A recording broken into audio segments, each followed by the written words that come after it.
What's going on, guys? Andrew Piluk Sports here, back with another video. Today, as you can see by the title, I'm going to be taking the TSN top trade bait list, or whatever you guys want to call it, the trade bait list. There's 15 players that are on this list that TSN thinks is most likely to get traded, or that there's been talks about. Hopefully you guys enjoyed the draft and all the craziness going on about trades and such, and all that stuff like that. There might be one while I'm recording this video or while I'm editing, so hopefully not. Hopefully they can wait till I'm done making this video. Of course not, they don't have to wait. I love trades. But if you guys like the content on this channel, please subscribe. I'd really like to have more hockey conversations with you guys. Let's just get right into number 15, Jimmy Hayes on Boston, winger. You know, there's been talks about him going around out there. I haven't heard too much about him, you know, looking at Twitter and stuff like that. There hasn't been a ton of rumors around his name that I've personally seen, so we'll have to see where those talks go. Jason Demers, defenseman from Florida, making $4.5 over the next 4 years. That's going to be a tough contract to move. He did have 28 points last season, but the problem is that cap hit. I'm not sure how many teams are willing to look at him or take a shot at, you know, absorbing that contract. Maybe a prospect or a pick gets attached to it, but you almost have to wonder if Florida would have to eat up some money. But Demers isn't terrible, like I said. I'm not trying to say he's a bad defenseman, but that is a lot of money, and I'm not sure any teams are willing to take that cap hit right now, and especially for the next 4 years. 28 points, not too shabby, can add to any team's, you know, top 6. So we'll have to see if he gets moved or not. Chris Tanev is obviously at the top of my list for my Leafs to go and pick up. Can you even see the jersey? There it is. You know, I really love this jersey. I'm not sure how many people really like this jersey, but what number am I at? I don't want to mess up there. Number 13 is Chris Tanev, and he's got a really nice contract, just over, I think it was $4.4 million for the next 3 seasons, for a guy who's one of the better defensive defensemen in the entire NHL, a shot suppression wizard. So everybody loves him, from what I've heard. And, you know, a lot of the people who are talking about, you know, Tanev on Twitter and stuff like that are people who are just, you know, trying to make rumors, I think, because Benning has said that he's not involved in any trade talks and he hasn't offered him to anybody, but there have been calls regarding him. But, you know, his name was brought up a lot a couple months ago. And, you know, I mean, I'm nobody special, but I brought up his name as well as a target for the Toronto Maple Leafs. But I'm not sure he's really being dangled out there. He is a very, very good defenseman defensively, and, you know, he can chip in offensively as well. He does get injured a little bit, and, you know, it happens in the NHL, but that's something to look out for. I would expect he stays in Vancouver. They're still building, of course, but I'd love to see him in the blue and white play for the Leafs, but probably not going to happen. Vancouver, if they're smart, will just keep him. Good contract. Good to keep around. The Vegas Golden Knights, it's cool to be able to talk about them. Alexei Emelin comes in at number 12. Just over $4 million for 1 more year left on his contract. Not sure he really gets moved again. I haven't heard much about him. $4 million on that contract. You would have to think Vegas may eat some cap there, depending on who you know, they make a trade with. You know, there's been some high asking prices for defensemen this year, but he has a no trade clause. I believe he's, what, 31, something like that. So we'll have to see if he gets moved. Ilya Kovalchuk is listed at number 11 here. I'm not sure that he even comes back to the NHL this year. If he waits till the following season, he'll be able to sign with any team he wants. If he wants to get, you know, traded to a team he wants to be at now, he would have to sign with the Devils, then they'd have to trade him. I'm not sure if the Devils signed him, he would want to stay. So obviously if there was a sign and trade here, then he would be obviously a part of the bigger, you know, trade bait out there. I personally, at first I thought Kovalchuk was really, you know, going to come back, but it's kind of slowed down and we haven't heard too much about Kovalchuk.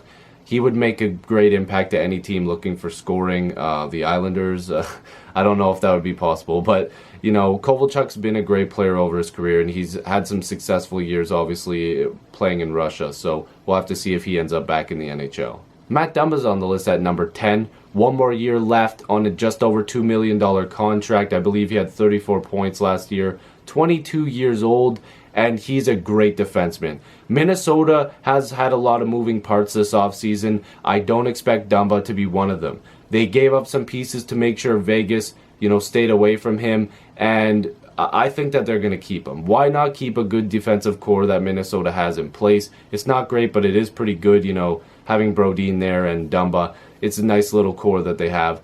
And I don't think it would be in their best interest to move Dumba. Dumba's a very good offensive defenseman. You know, he could work on his defensive side of the game. Dumba's a guy that I personally would love to see play in Toronto, and I'm sure a lot of other teams would love to see him play on their favorite teams. Fans, would love to see him play on their favorite teams. And I could see teams, you know, still talking to Minnesota about a trade. Who knows? Dumba could still be in trade talks. But personally, I think Minnesota will hang on to him, and I'm not sure he gets moved. Evander Kane comes in at number 9, just over $5 million left on a one-year deal. And this is a trade that I would be surprised, but at the same time I wouldn't be. And let me just explain this to you guys. Buffalo could use Evander Kane. There's nothing wrong with Evander Kane staying on Buffalo because they are a team that, you know, needs scoring, of course, and they're a building team, and they could really see where Evander Kane's at by the end of the season or even at the deadline. To maximize maybe, you know, what they want in return, maybe now's the time to trade him, but I would keep him around maybe just until the deadline. Sorry if the camera angle switched, my camera just died, but keeping on topic of Evander Kane, Buffalo can use him, like I just said, but they could maximize their potential of trading him right now. This market right now, teams are looking for scoring. You could trade him now or just wait at the deadline, make a move. And yeah, I'm not sure if Evander Kane, if he has another good season here, turns around and goes, I want big money. So maybe that's why Buffalo's like, you know what? We want to invest our money into another player. We're not interested in you anymore. But we'll trade you to a team and hopefully get something back, and hopefully we'll get something out of it, like a playoff run or whatnot. Luca Sbisa is another defenseman on here from Vegas. He is a UFA, so I'm not sure exactly why he's on this list, but I guess he's, trade bait, and I'm not sure if there's been teams that have been interested in him, but we'll have to see where he goes. Luca Sbisa is a good defenseman, and any team could take a shot with him, looking for good depth to either make a playoff run, a cup push, whatever. Obviously, it's not the beginning of the season yet, but any team that's contending and just likes good depth defensemen, Sbisa could be your guy. And hell, any team that's just looking for defensemen in general could use Sbisa. He's reliable to play in your top 6, and like I said, he's just good depth. At number 7, the 25-year-old defenseman, Tyson Barrie. He has 3 years left on a contract that's worth $5.5 each season. He had 38 points last season. We've heard Barrie in a lot of trade rumors for the past, I want to say, year or so, possibly 2 years. I'm not positive how far it stretched back there. But Barrie is a good defenseman, more offensive than defensive, if you ask me, and probably some other people. But Tyson Barrie is a guy that intrigues me a little bit because I think that he didn't play to the potential that Colorado fans were looking for last season. He did have a good number of points, but Colorado as a whole obviously didn't do very good at all. One of the worst seasons in NHL history. But Tyson Barrie wasn't as bright of a spot as, Colorado wanted him to be. And for him to be in trade talks isn't really surprising, but I don't think Colorado really has to go out of their way to make a move.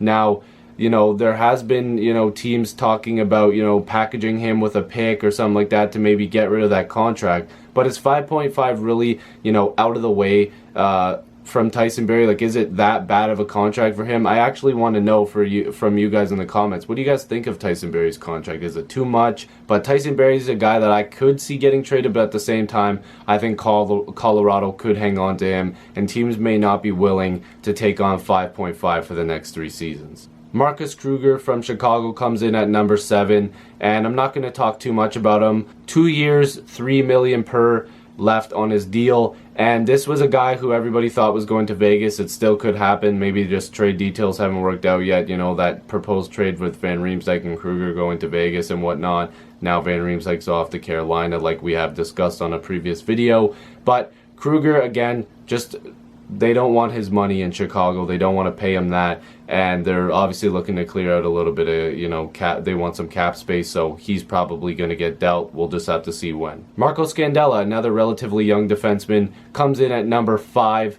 again from the Minnesota Wild. He's got 3 years left on his contract, $4 million per season, and he's another good option for any team. I think that's actually, you know, a decent contract. He didn't put up a lot of points. I want to say he had something like 13 points last season, and just another good ad for any team. I don't think Minnesota would have to eat any cap for this contract. There were a lot of reports that by this weekend the Minnesota Wild were going to make a trade, trading one of their defensemen, so we'll have to see if Marco Scandella is that guy. There's been lots of trade discussions. We will see if he goes. Let me know, guys. Do you think Marco Scandella is getting traded? At number 4, from the Vegas Golden Knights, Marc Methot. Now, we all know Ottawa really didn't want to lose this guy. He has 2 years left and making almost $5 million per season. Everybody knows Methot for being, you know, just a big body, not a lot of points, put up like 12 points last season. Erik Karlsson's former defensive partner, you know, Ottawa would love to get him back.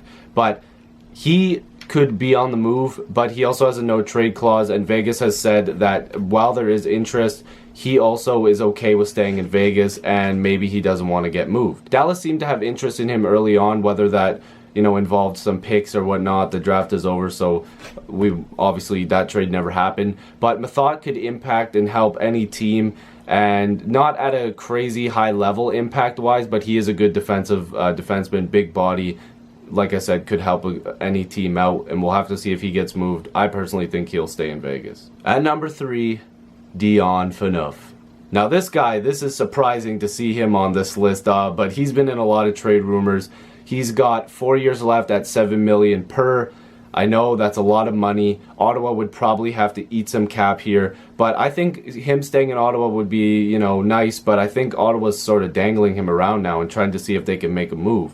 Ottawa is really making big moves on their defense, on their blue line, so I want to know what they're up to. I know they have guys coming up and good prospects coming up, but moving out all their defensemen may not be the best option. Dion Phaneuf carries a lot of cap, but he actually had one of his better seasons last season. Actually, his best season since like 2 or 3 years ago, or I think it was 4 years ago maybe. But yes, big contract, but Phaneuf's a great guy.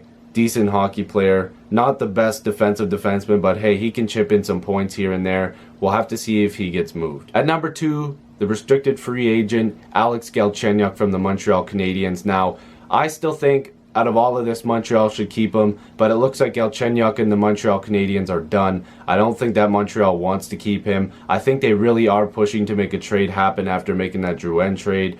Galchenyuk is a great young star and could possibly score 30 goals after being traded, and you know what, I hope to see him do really good. This sucks for any young player to be dangled around in trades and thrown around like this, but hey, it's also a good thing, I guess. Everybody's interested in you, and we'll have to see where he ends up. I want to know how high the price is, Montreal, what they're asking for, because he is one of the brighter young stars in the game, and I want to know where he's going to end up. So let's make a move. What's going to happen here? And that number 1, not a big surprise here, Matt Duchene from the Colorado Avalanche. He's been in trade rumors for the longest time. 2 years left, $6 million per. Offensive juggernaut, guy loves to score. You know, his stats have gone down a little bit just because of, you know, how bad Colorado was. I'll bring it up again. We all know there's been a lot of interest for Duchene from teams like the Islanders, who have especially been going after him, and, you know, after the deal that they made with Hamonic, and of course they went out and got Eberle. It's still a possibility.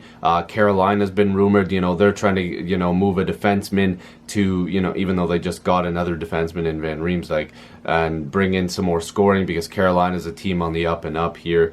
But yeah, Duchene's been a great player, and, you know, going on to a better team and having, you know, surrounding players that will be able to help and chip in with him as well will obviously benefit him and will benefit his career in the long run. So let me know what you guys think about this list, guys. Sorry if the video went too long. And thank you guys for watching. Comment, subscribe, do whatever you want to do. I'll see you guys in the next video. Peace.